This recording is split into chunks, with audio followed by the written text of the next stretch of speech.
యుద్ధం స్టార్ట్ అవుతుంది. ఇంకా అందరూ వచ్చి నిలబడతారు. ఈ పక్క పాండవులు, ఆ పక్క కౌరవులు. ఇది ధృతరాష్ట్రుడు అడుగుతున్నాడు ప్రశ్న. ఎవరిని?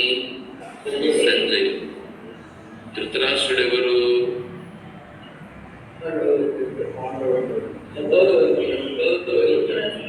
పాండవులకి కౌరవులకి ఇద్దరికి కావలసినోడే కదా. ఇద్దరికి కావలసినోడే. యాక్చువల్గా ఆ రాజ్యం అయిందా? పాండు మహారాజు. ఆయన రాజ్యం కాకపోయినా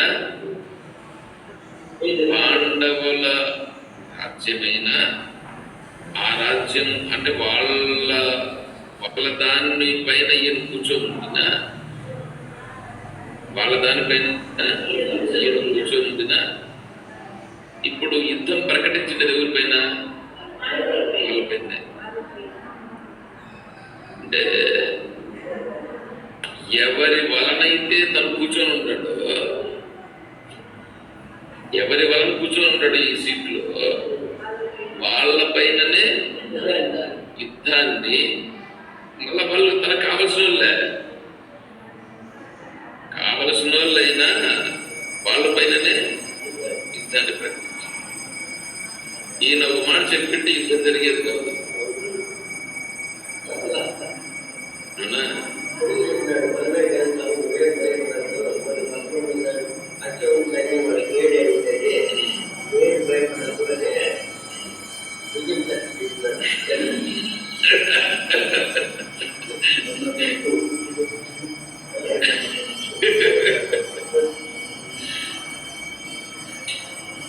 సరే, ఇప్పుడు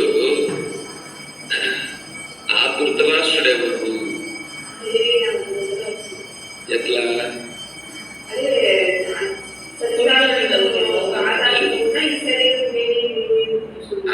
అది సచ్చిదానంద స్వరూపము యొక్క ఆధారముతో ఈ దేహం ఉంది.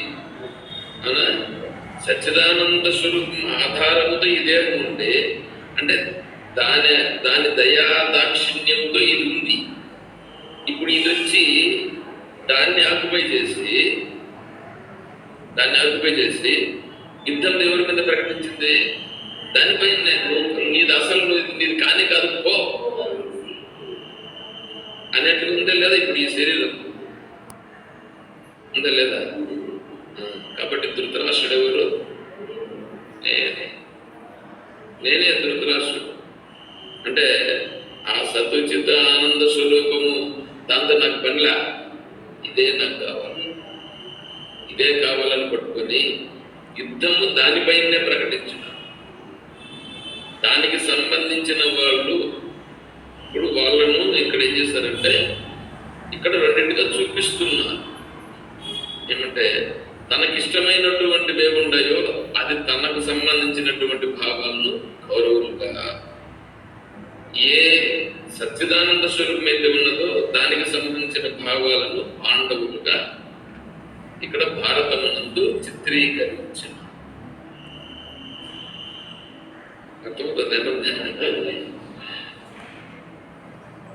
అంటే ఇప్పుడు యుద్ధం ప్రకటించుండేది వాళ్ళ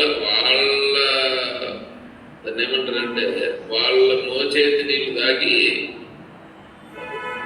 వాళ్ళనే నాశనం చేయాలని చూసే అట్లా చేసినాడు అనమాట. సరే, అది తప్పు. అవునా? ఎంత ప్రయత్నం చేసినా నీ పని జరగదు. కానీ అదే ప్రయత్నం చేసినారు. ఎవడు ఎన్ని మాటలు చెప్పినా, ఎవడు ఏమి చేసినా బయట ఉండేటువంటిది సత్యమైనది కాదు. దానివల్ల కదా అది ఆధారపడి ఉంది, దానివల్ల నిలబడి ఉంది.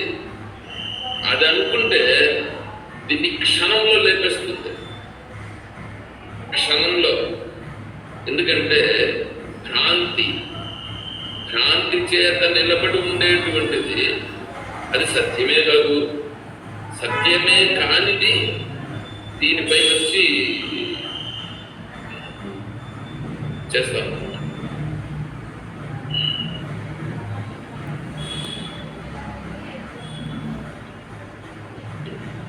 ఏం ఉదాహరణ చెప్పాలని చూస్తున్నాను. ఈ దూడ నాకు అదొకటి అవసరం ఉంది, వేరేది ఉంది.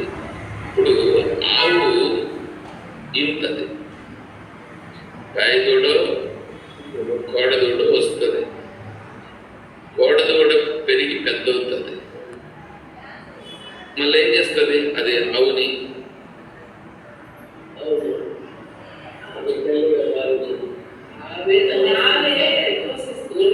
ఆవిడ వస్తుంది. ఇంకా ఇంకా కొంచెం పెద్దదైతే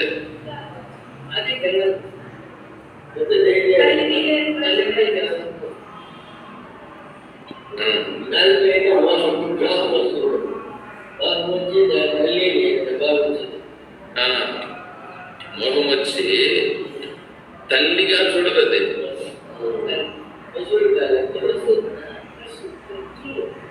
చూడదు. ఇప్పుడు ఇప్పుడు అది తల్లిగా చూడకుండా అయిందిగా. అది యాక్చువల్గా దాని నుంచి కదా పుట్టుకొని వచ్చింది. దాని నుంచి పుట్టుకొని వచ్చి దాన్ని పాలు తాగి అన్ని చేసి దానిపైనే ఇదవుతాం వ్యవహారం. చిన్నట్లా దాని నుంచి పుట్టుకొని వచ్చి దాని వలన పెరిగి దానిపైన ఇప్పుడు మళ్ళా పెత్తనం జగాయిస్తున్నారు పైగా. అదే విధంగానే దాని నుంచి పుట్టుకొని వచ్చింది ఇది. ఈ శరీరము, ఈ ప్రకృతి, ఈ ఇంద్రియాలు, ఈ మనస్సు, ఈ ప్రాణము, ఇవన్నీ దాంట్లో నుంచి పుట్టుకొని వచ్చినాయి. పుట్టుకొని వచ్చి దానితో పనే లేకుండా, అసలు నీతో పనే లేదు మనకు అనేటట్లుగా వ్యవహారం చేస్తాను. సరే, ఇప్పుడు యుద్ధరంగంలోకి వెళ్ళారని అనుకోండి. యుద్ధరంగంలోకి వెళ్ళిపోతాడు.